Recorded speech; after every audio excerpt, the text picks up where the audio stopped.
Efa fanao ny commune Sabotsina Mehana ny fakakevitry ny fikaonan-doha ifotsiny na ny SLC structure locale de concertation. Mandritra izany mantsy no akana ny hevitr'ireo ankolafikery rehetra entina andrafetana ny teti-bola fotsitra ny taona 2024.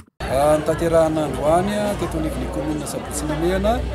ny fakakevitra teo anivon'ny SLC na ny structure locale de concertation rafitra ifotony fikaonan-doha izay akana ny hevitra ireo ankolafy rehetra eto anivon'ny commune Sabotsina Mehana mba ahafahana mandrafitra ny teti-bola fototra iangana amin'ny taona 2024 ary ihany koa akakevitra mahakasika ny sara siaba izay tanterahana eto anivon'ny commune Sabotsina Mehana. Na izany aza dia mitohy hatrany ny fanatsarana ny fotodrafitrasa mila fikojakojana eny anivon'ny fokontany samihafa. Misy moa ireo tetikasa izay efa nazahoana fankatoavana tamin'ny mpanolotsaina an-tanàna dia eo ny fanitarana ny jiro an-dalambe ao amin'ny fokontany Ambatofotsy, misy ihany koa ny fanaovana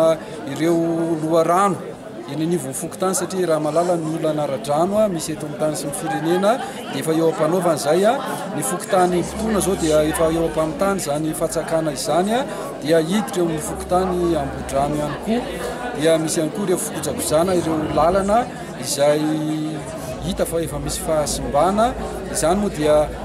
masotsokana ka izay kely ananan'ny commune no ahafahana manatanteraka izany. Androany moa no tanterahana tetsy amin'ny espace Anjaratiavina Sabotsina Mehana ity fikaonan-doha ho an'ny SLC Sabotsina Mehana ity.